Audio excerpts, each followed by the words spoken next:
성경 말씀 마태복음 22장 34절에서 20절까지의 말씀입니다.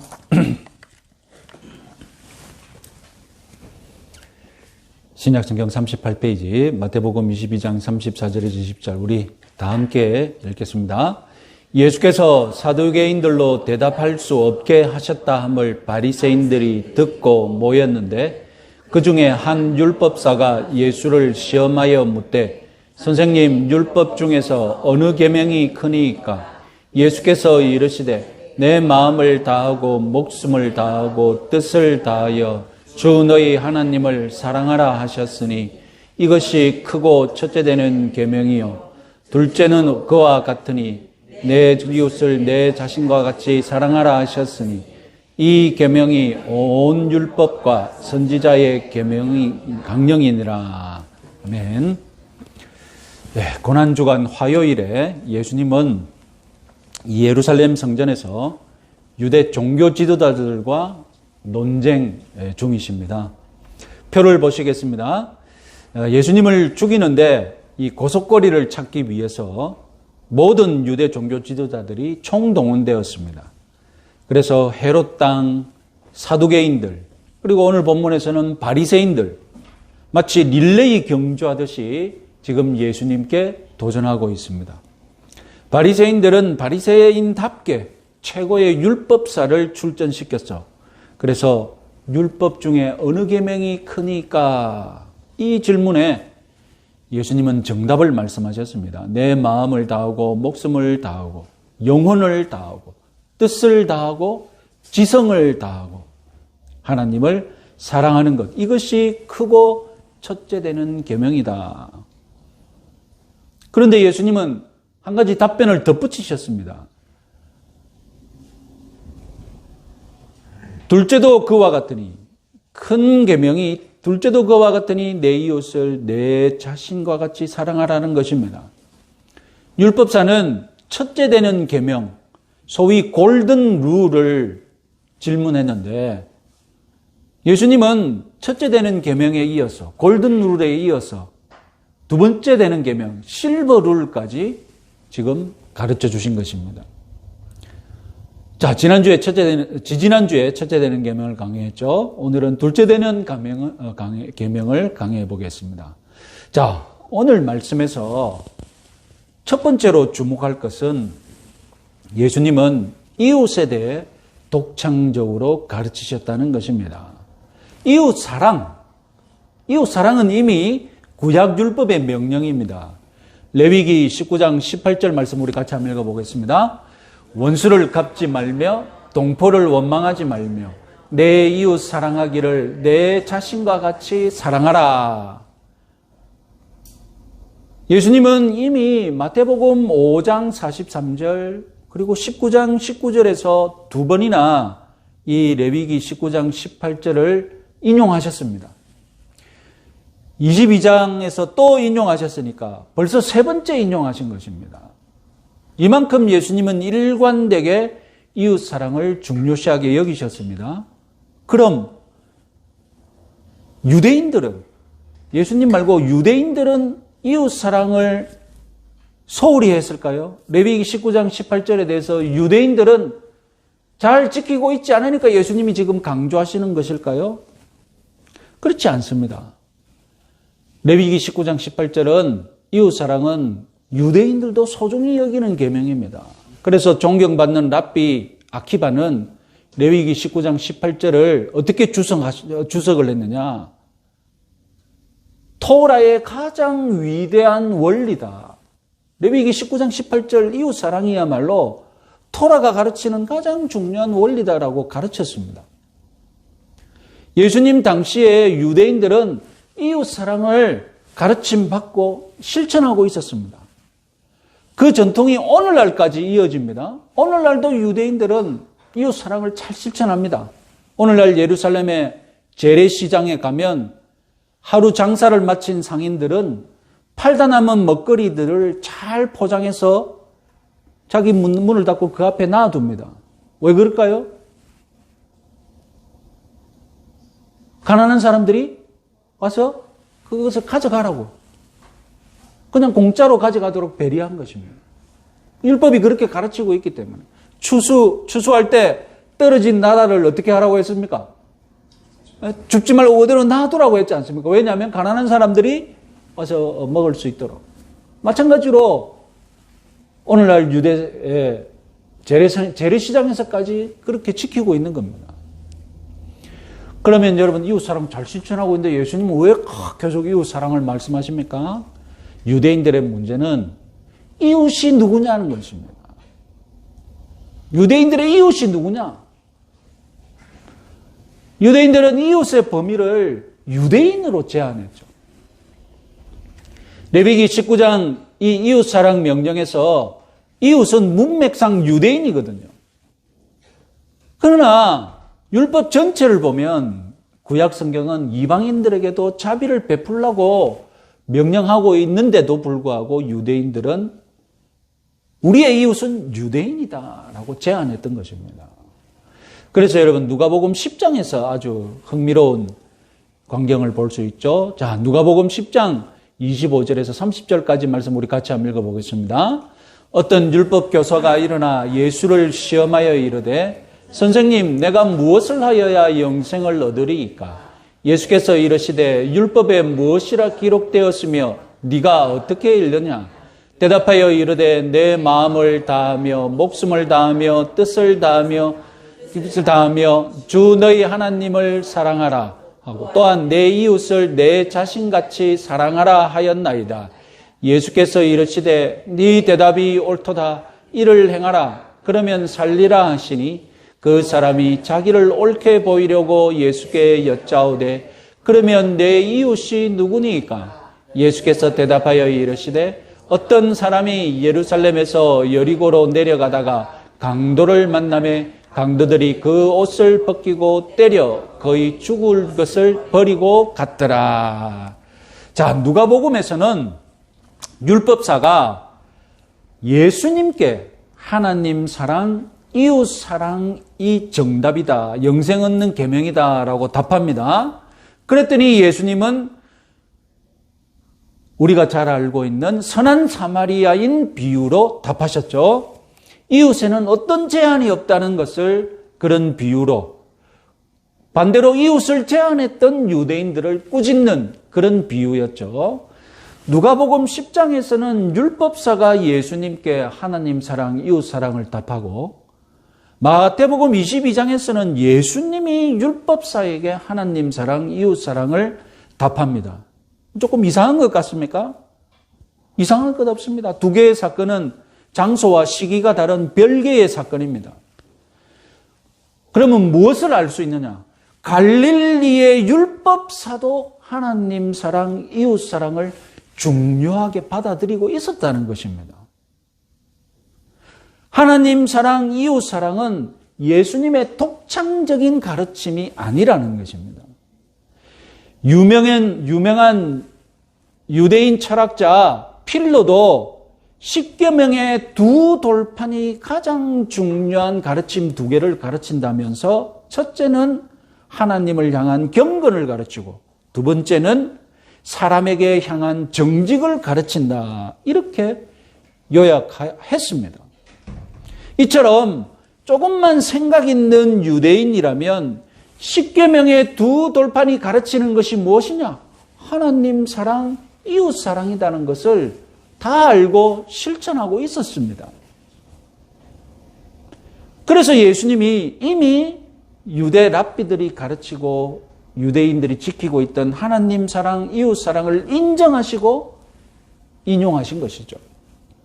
그러면 여러분, 예수님에게는 독창적인 가르침이 없는 것입니까? 하나님 사랑, 이웃 사랑, 예수님은 그냥 유대인들이 하던 대로 그냥 반복하신 것입니까? 아니죠. 예수님은 처음에 무엇을 도전하셨습니까? 바로 이웃이 누구냐?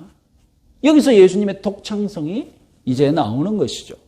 그러면 결국 예수님이 가져오신 복음, 예수님이 지금 유대인들에게 전파하고 있는 복음, 유대인들에게는 어떤 복음입니까? 유대인들에게는 인종차별하는 그런 사랑하지 말라는 복음인 것이죠. 인종차별하는 그런 이웃사랑, 이제 이게 사랑하지 말라는 복음을 예수님이 지금 유대인들에게 전파하는 것입니다. 그러나 유대인들만 이웃이다라는 이 믿음을 고집했기 때문에 복음을 거부한 것이죠. 자, 그럼 하나님 사랑, 이웃 사랑, 이 예수님의 독창성, 이것은 이웃을 확대하는 것만 예수님의 독창성은 그것만 있습니까? 아닙니다.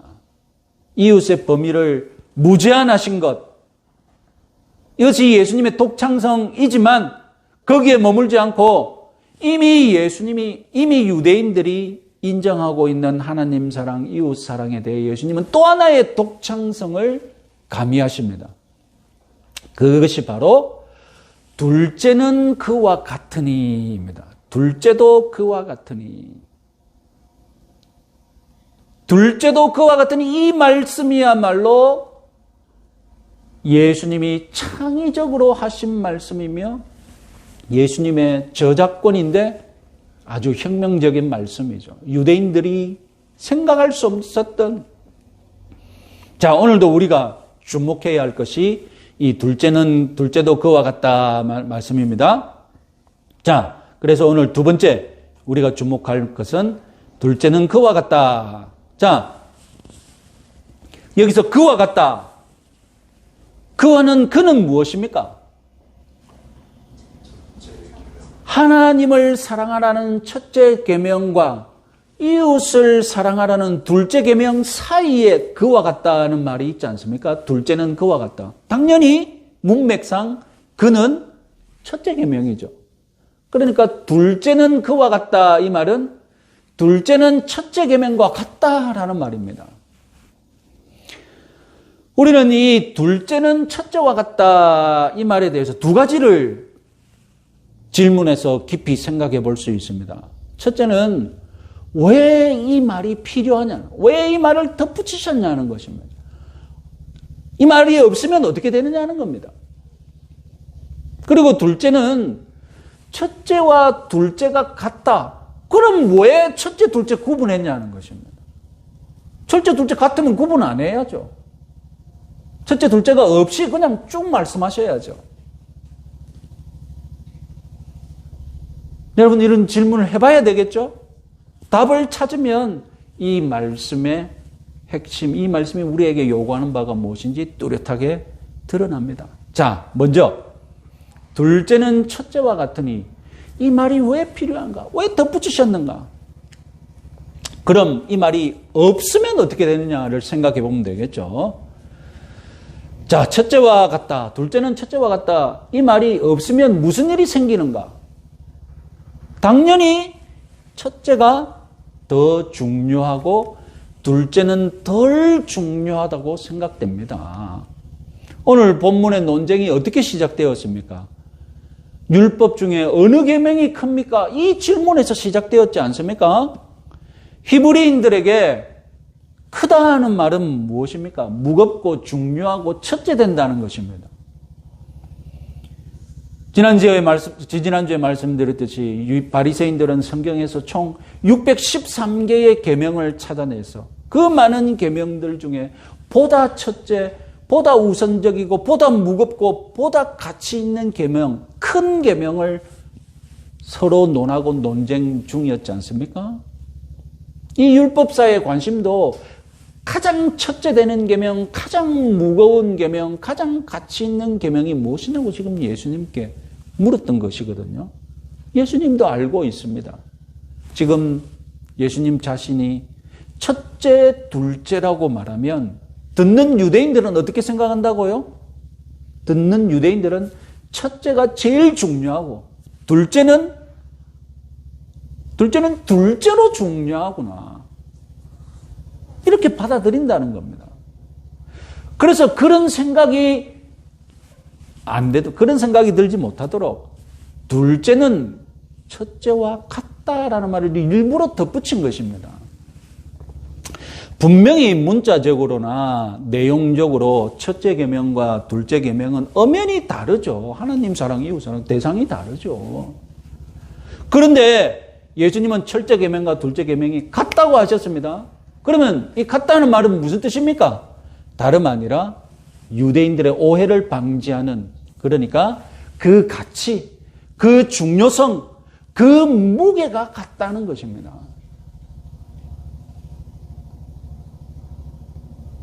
첫째 계명과 둘째 계명은 누가 더 귀하고 누가 더 가치 있고 누가 더 무거운 계명, 그런 것을 따질 계명이 아니라 동등하다는 겁니다. 그 가치와 무게에 있어서 동등하다는 것입니다. 그러니 하나님 사랑이 곧 이웃 사랑인 것입니다. 이 두 가지를 다른 별개의 사랑으로 따로 떼어놓고 다른 것처럼, 차이가 나는 것처럼 여기지 말라는 것입니다. 우리는 쉽게 10계명 중에 1계명부터 4계명까지 더 중요한 것 같고, 하나님을 향한 사랑이 더 중요한 것 같고, 5계명에서 6계명 이웃을 향한 계명, 이건 좀 덜 중요하지 않나? 우리 쉽게 그렇게 생각합니다. 일단 하나님을 사랑하는 일에 열심히 하고 나중에 좀 여유가 있으면 이웃 사랑을 실천해야지, 이런 생각, 지금 예수님이 그걸 막고 있는 것입니다. 내가 이웃 사랑은 잘 못하지만 하나님 사랑만큼은 잘하지, 그건 내 특기지, 이렇게 자랑하는 것, 예수님과 전혀 다른 생각이에요. 바보 같은 생각인 거예요. 우리 한국교회의 신앙 습관, 그것은 다름 아니라 둘째 계명 이웃 사랑은 첫째 계명 하나님 사랑과 같지 않다고 생각하는 겁니다. 당연히 첫째 계명이 더 중요하다고 생각하는 것이 우리 한국교회의 신앙 습관인 거예요. 유대인처럼 그렇게 생각하는 거예요. 우리는 코로나 기간에 하나님 사랑과 이웃 사랑을, 이 두 가지를 실천하는 것에 갈등을 겪었습니다. 그런데 저 입장은 분명했습니다. 하나님 사랑은 곧 이웃 사랑이니 이웃의 생명, 이웃을 보호하기 위해 정부의 방역 지침을 협조해야 한다고 믿었고, 그걸 여러분들에게 그대로 가르쳤습니다. 우리 교회는 그대로 실천했습니다. 오늘날 한국의 기독교가 왜 개독교가 되었습니까? 하나님 사랑이 중요하고 이웃 사랑은 덜 중요하다고 실천했기 때문입니다. 그렇게 실천하다 보니 이제 어떻게 되어버렸습니까? 하나님만 사랑하고 이웃은 무시하는 개독교가 되어버린 겁니다. 우리 한국 교회가 둘째 계명이 첫째 계명과 같다는 말씀을 실천하고 늘 이것을 염두에 두고 교회 주변을 살펴본다면 한국 교회에 적지 않은 문제들이 회복될 것이라고, 풀릴 것이라고 저는 믿습니다. 자, 지금까지는 둘째는 그와 같으니 이것이 무슨 뜻인지 강의했는데, 이제 두 번째로, 아니 그럼 왜 같은데 왜 첫째 둘째 구분했냐는 겁니다.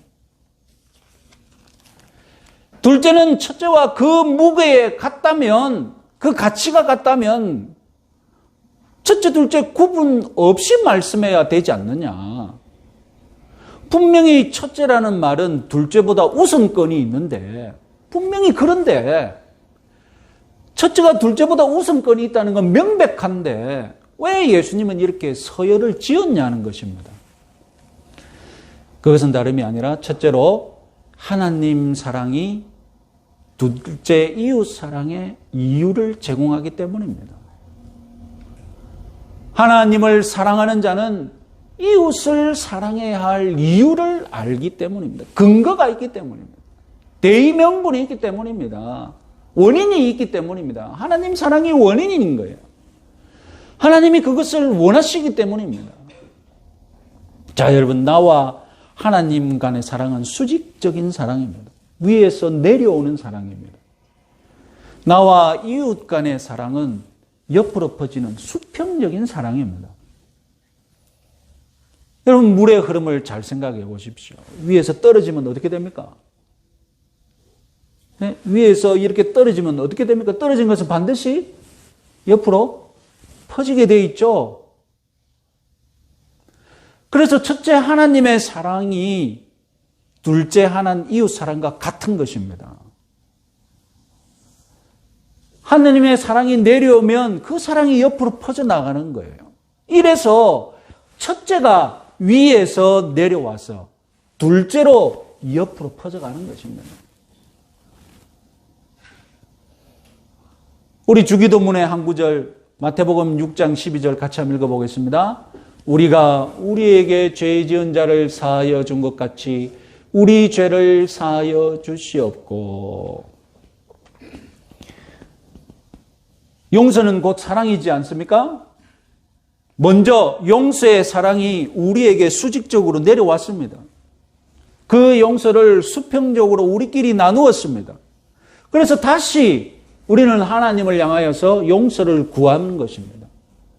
수직으로 와서 수평으로 퍼지고 다시 수직으로 올라갑니다. 사랑도 마찬가지입니다. 첫째, 위에서 내려와서 둘째, 우리끼리 옆으로 퍼지고 그리고 다시 하늘로 올라가는 것입니다. 사랑은 하나의 흐름, 하나의 소통입니다.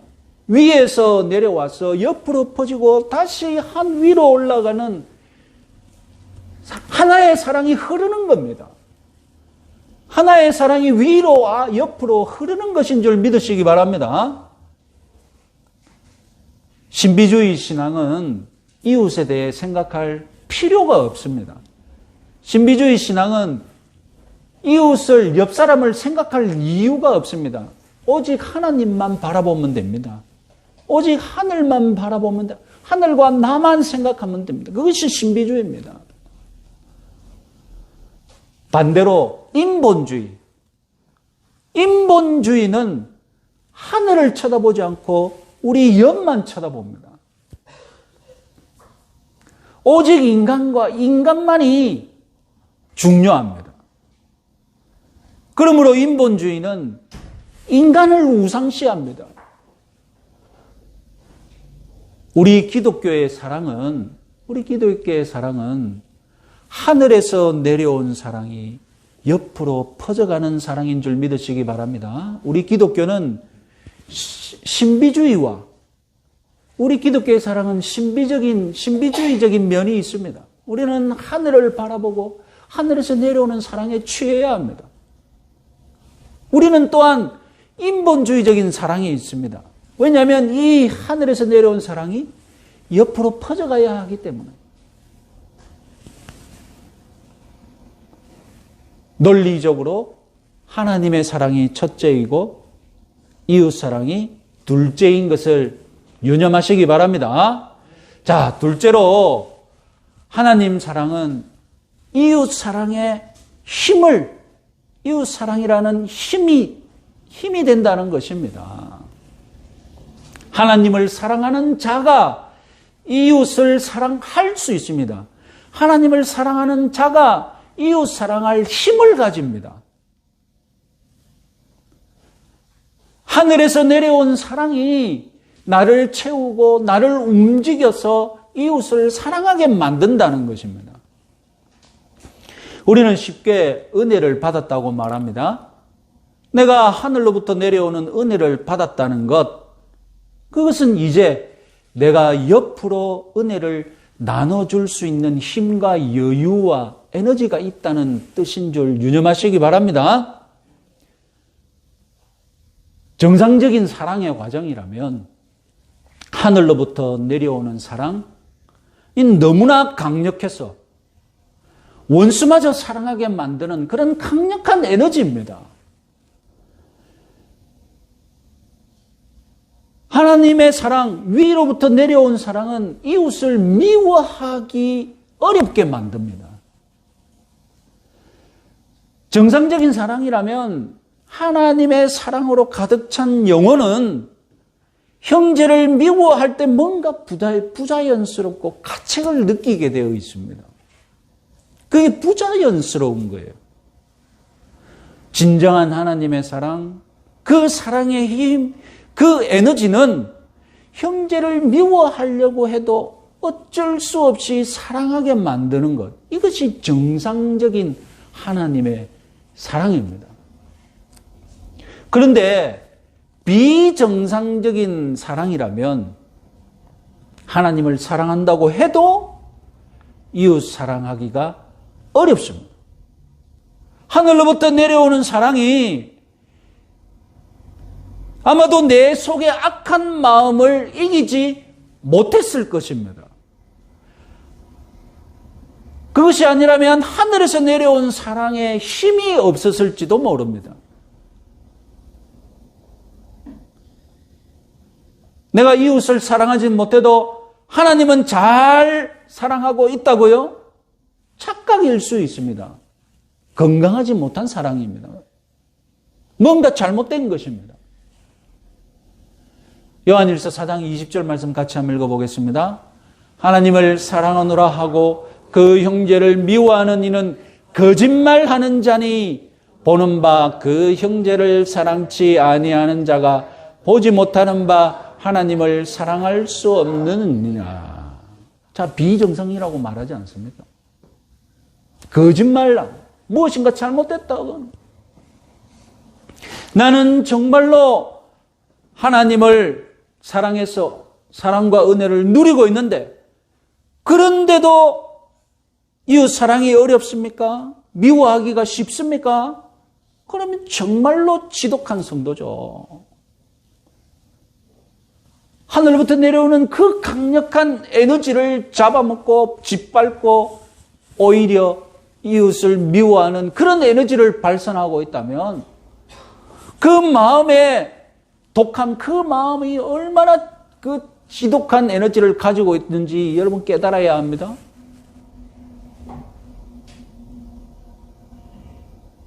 나는 하나님을 사랑한다고 자처하겠지만 그런 지독한 심령을 가지고 있으면 분명히 주위에서 알아보고 손가락질합니다.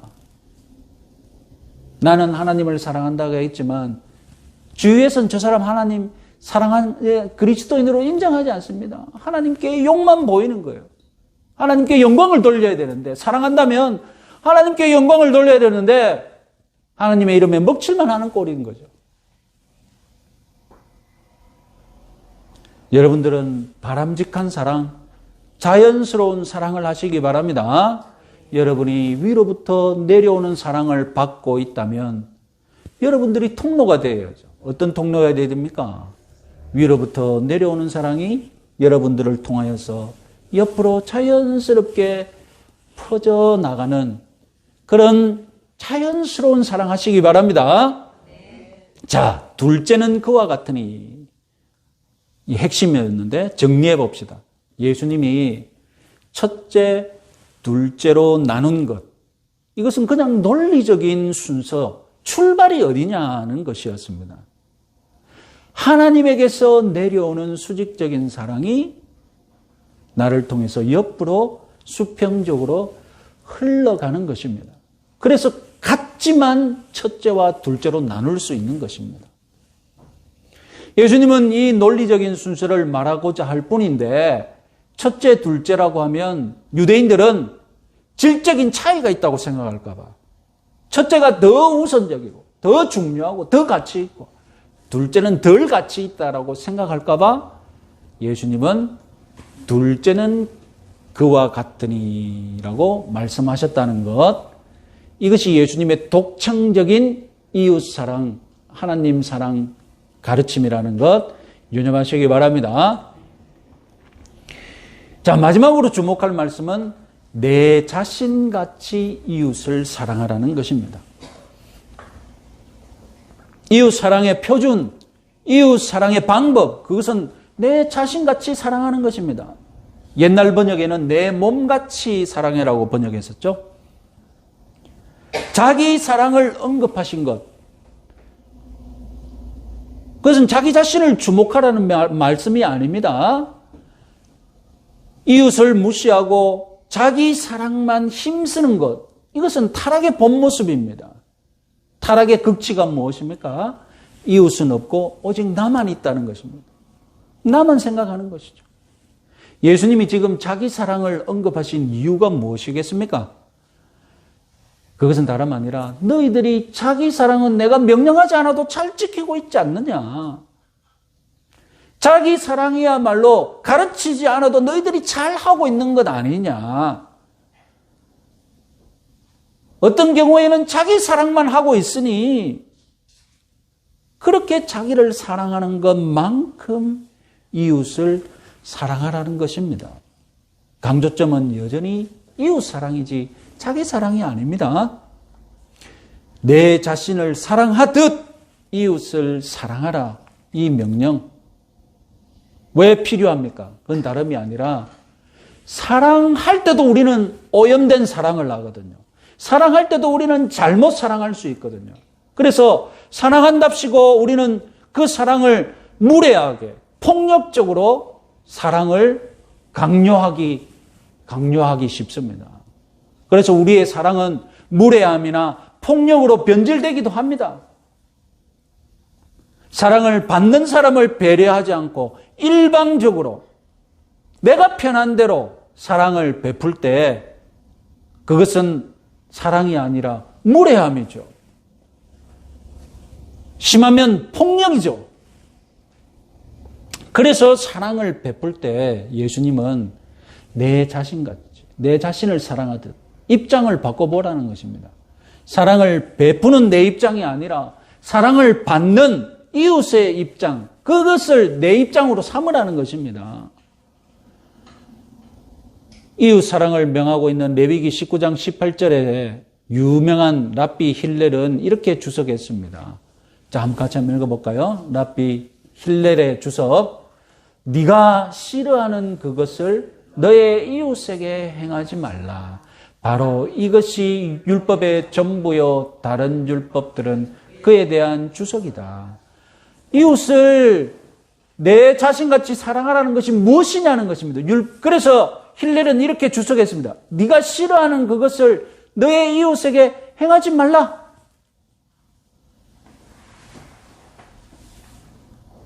그런데 예수님은 어떻게 주석하셨느냐? 마태복음 7장 12절 말씀 같이 한번 읽어보겠습니다. 그러므로 무엇이든지 남에게 대접을 받고자 하는 대로 너희도 남을 대접하라. 이것이 율법이요 선지자니라. 왜 이렇게 바꾸셨습니까? 랍비 힐렐처럼 네가 싫어하는 그것을 너희 이웃에게 행하지 말라. 이 명령을 지키면 무슨 일이 벌어지겠습니까? 이 명령을 지키고 다니면 무슨 일이 벌어지겠습니까? 서로에게 아무것도 안 하는 거예요. 서로에게 아무것도 안 하는 것이 곧 사랑을 실천하는 일이 되는 거잖아요. 싫어할 것 같아. 안 해야 돼. 싫어할 것 같아. 안 해야 돼. 아무것도 안 하는 것이 사랑을 실천하는 꼴이 되어버리잖아요.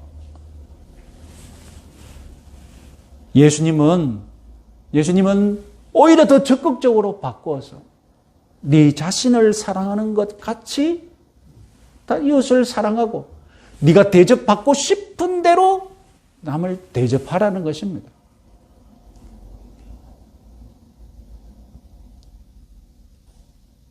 자, 말씀을 정리해 보겠습니다. 우리 한글 성경이 이 강령이라고 번역했지만 지난주에 무슨 뜻이라고 했습니까? 매달려 있다라는 뜻임을 말씀드렸죠. 신구약 성경 모든 명령, 모든 말씀이 하나님 사랑, 이웃 사랑 이 큰 두 가지의 줄기에 매달려 있습니다. 하나님이 원하시는 사랑은 마음, 목숨, 지성, 힘을 다해 하나님을 사랑하듯이 똑같이 중요하게 이웃과 형제 자매를 사랑하는 것입니다. 하나님의 사랑은 수직적으로 우리를 통과하여서 이웃에게, 형제 자매들에게 수평적으로 흘러가야 함을 믿으시기 바랍니다. 이 두 계명 중에 한쪽에 치우침 없이 균형 있게 순종하시는 여러분들 다 되시기 바랍니다. 네, 찬송가 200